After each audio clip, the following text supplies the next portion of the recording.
আসসালামু আলাইকুম, welcome to another new short case. আশা করছি সবাই খুব ভালো আছেন। আল্লাহর মতো আমি অনেক ভালো আছি। ছোট্ট একটা জিনিস দেখাবো, ইতালির খুবই আকর্ষণীয়। প্রায় সময় আপনারা দেখবেন যারা আসলে সাগরের পাড়ে থাকেন তারা, আমরা যেহেতু সাগরের খুব কাছে বা টুরিস্ট এলাকায় যেহেতু থাকি, কারণ ইতালিতে আবার টুরিস্টদের জন্য সবচেয়ে বিখ্যাত স্থানগুলো হচ্ছে এই ধরনের সি বিচ আছে পাশে, এই ধরনের শহরগুলো। সো ছোট্ট একটা জিনিস দেখাবো, সেটা হচ্ছে যে উপর দিয়ে যাচ্ছে প্যারাসুট। আর এই ধরনের প্যারাসুটগুলো কিন্তু কোনো ধরনের বাতাস দিয়ে উপর দিয়ে নিচে নামে বা কোনো ধরনের বিমান থেকে লাভ দিয়েছে কাহিনীটা ঠিক এমন না। এই ধরনের প্যারাসুটের পিছনে ছোট্ট মানে যে লোকটা যেখানে বসে, যে প্যারাসুটটা চালায়, যেখানে বসে তার পিছনে একটা মেশিন লাগানো থাকে। মেশিন দিয়ে সে নিচে নামায় আবার উপরে উঠায়, সমস্ত রকমের কন্ট্রোল থাকে তার হাতে। তেলের মাধ্যমে চলে। এইটার কাছে গেলে বা এটার খুব কাছে গেলে প্রচুর পরিমাণে শব্দ হয় এই ধরনের মেশিন থেকে। বাট আমি যেহেতু অনেক দূর থেকে দেখছি বা পাহাড়ের একটা উপর দিয়ে দেখছি, এই জন্য আসলে এত ক্লিয়ার শব্দটা আমি আসলে শোনাতে পারি।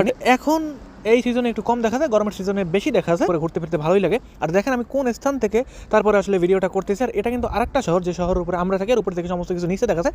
দেখতে আমাদের কাছে খুবই খুবই খুবই ভালো। দর্শক, এরকম একটা ভয়ঙ্কর রাইড এগুলো দেওয়া কিন্তু কোনোভাবেই সহজ নয়। এর জন্য কিন্তু অনেক ধরনের পদক্ষেপ লাগে। এক ভিডিওতে এত কিছু বলে সম্ভব না। দেখা হবে